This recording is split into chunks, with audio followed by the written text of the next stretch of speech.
Well, Vetri Subramaniam joins us now, Chief Investment Officer with the UTIMC. Vetri, good morning. Thank you for joining us. For the first time, there is real pain and agony to be felt in this market after many years. Do you think we've taken a decisive turn in equity markets and we could be in for a long winter? Morning, Nikunj. This business of predicting whether it'll be winter, summer, spring is not really my forte.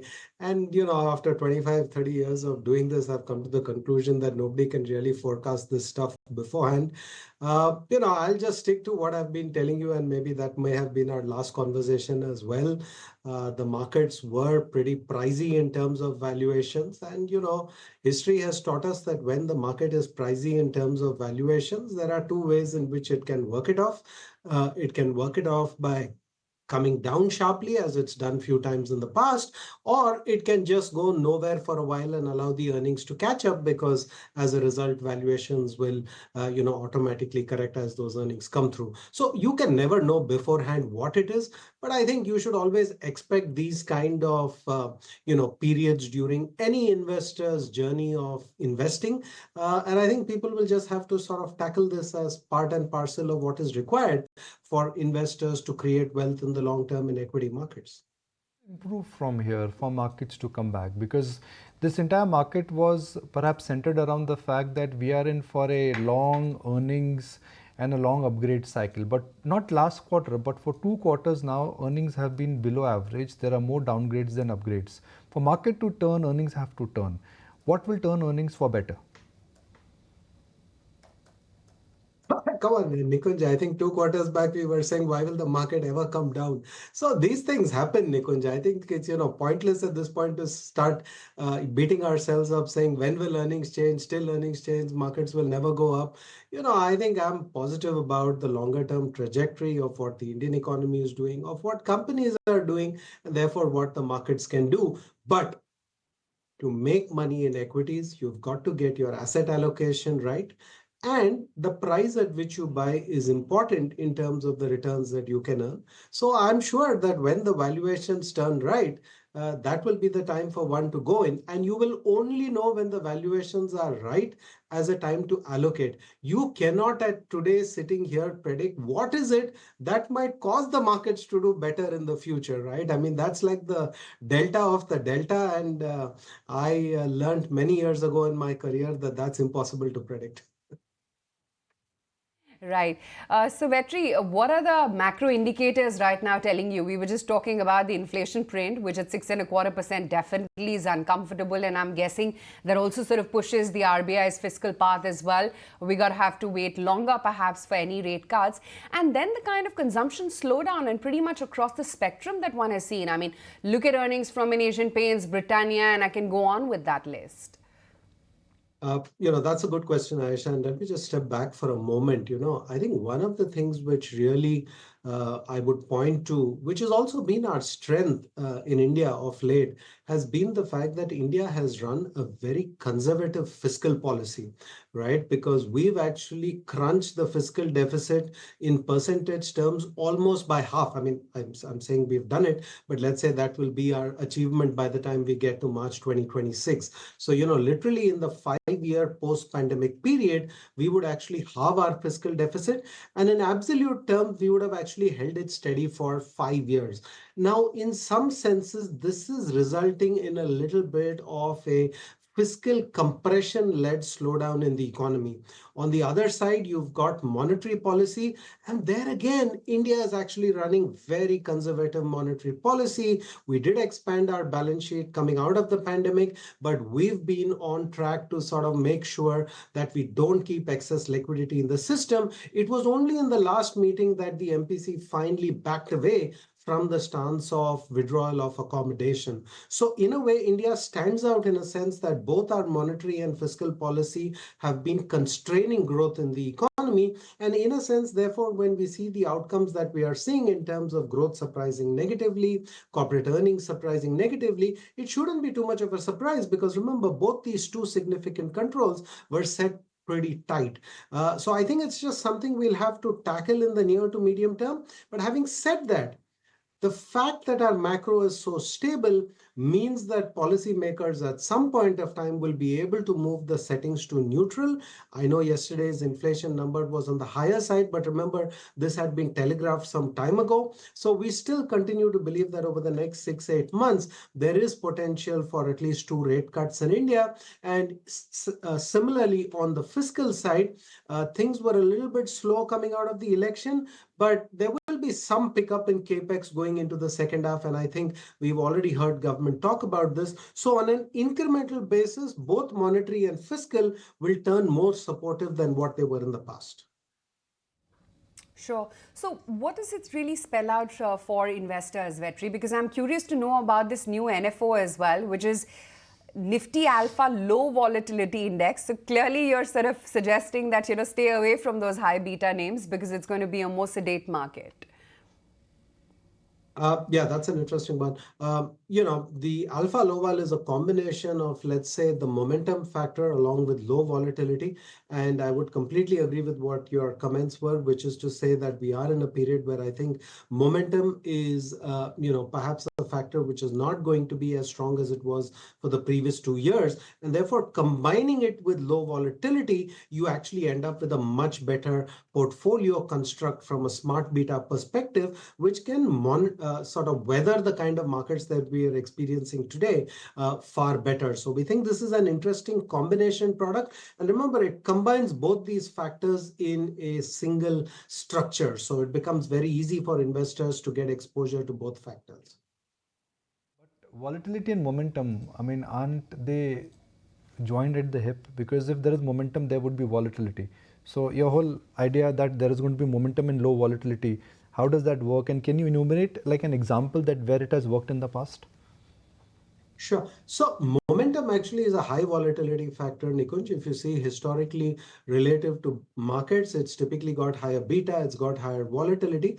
Now, when we say alpha low vol, it is low volatility. So it's looking for those companies which have low volatility retail relative to the market. So in a sense, it's a self-balancing equation because it's matching companies which have high alpha or high momentum with companies that have low volatility. So the aggregate portfolio ends up creating much better risk adjusted returns. There could be periods of the market in which you want to be 100% momentum. And that will be the best strategy to run with. At other points, you might want low volatility. That will be the best strategy to run with. Here, the two are getting combined. So they're, in a sense, counterbalancing each other. And as I said again, risk adjusted, this is one of the factor strategies which has very strong outcomes. Fair enough. Vetri, hi. Morning. Wanted to also understand your outlook then when it comes to the overall fund flows, given the fact that that has definitely been fairly disconcerting. While the DIIs have managed to keep our markets propped to a certain extent, the FIIs have been a miss to say the least. What's your outlook as to where the FII flows or the liquidity situation is headed? Well, that's a good perspective. And, again, I go back to where I started my career and we thought tracking flows were what determined markets. But, honestly, eventually it is earnings that determine where markets go.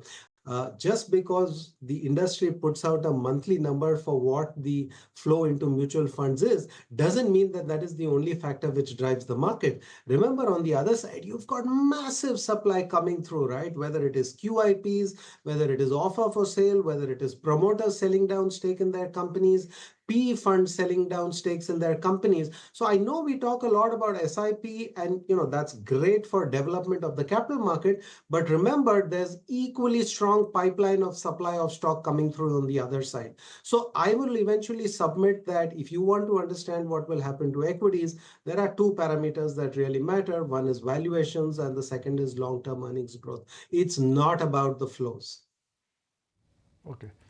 So, Vetri, let's understand that 3 years out, which are the sectors which you think can give a 12 to 15% compounded growth? Honestly, Nikunj, that's not an easy one because 12% I would say is sort of the long-term number that we would build into equity portfolio outcomes.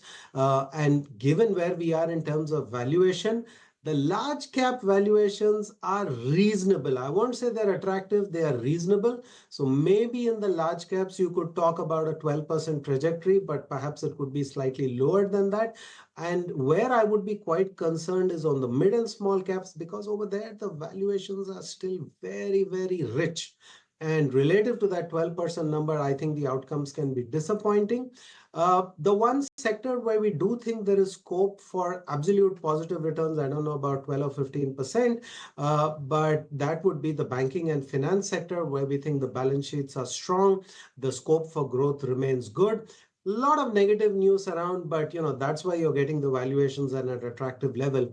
And cheap valuations determine the outcomes a lot more than narratives. So that's the one sector that what I would be willing, quite happy to sort of back for absolute returns right now. Where are you on these big themes? Energy transition, EV transition, everything in the solar world is getting re-rated like their consumer names. Is there excitement, and is there a bubble in making in some of these energy so-called themes?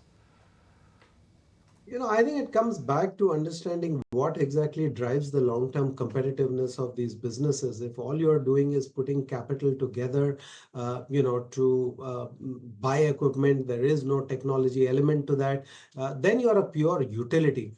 If you're a pure utility, then eventually I'm pretty much contrarian here, because most people these days are happy to pay a P multiple for utility stocks. But I've learned the hard way that in the utility business, what you can pay is really price to book, because eventually the regulations cap the ROE potential of those businesses. So I'm surprised by the fact that the stock of energy transition in companies which are going to have to invest significant amounts of capital just to stay relevant, people are now willing to pay such a big premium.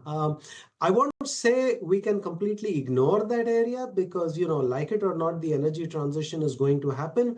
But I think you've got to pick your names and be a little bit slow over there. I think there'll be better buying opportunities in terms of valuations, is the way I would describe it. Vetri, everybody is excited about banks. I mean, that is one space where there's a consensus view of comfort and growth. But that consensus view is just not helping investors, because banks have been in this hibernation, at least the private boys, for 3 years now. Do you think 2025 could be that turn for the banks? Again, I'm not good at predicting, exact dates when these things turn, but I've been horribly wrong about mid and small caps, which I've still done spectacularly year to date. Hasn't changed the fact that I was negative about them a year ago. I've been positive on banks for this entire year. They haven't done anything, but that's perfectly fine. When you think about this investing journey, it's about 3 years and 5 years. And believe me, Nikunjan, those journeys, what matters more than anything else is, are you getting solid companies at reasonable valuations? If you do that take care of a lot of the risks associated with investing. So I'm very comfortable being wrong. Some of my best investments, sectoral, thematic, stock level, have had my best outcomes over 5 years and 10 years. But for the first year, maybe even 2 years, I was horribly wrong and contrarian. But I'm fine with that, because I'm in this for the much longer term. Fair point. Okay, Vetri, good to have you on the show, and good speaking with you as always. Thank you. If you like this video, then like, share and subscribe to ET Now.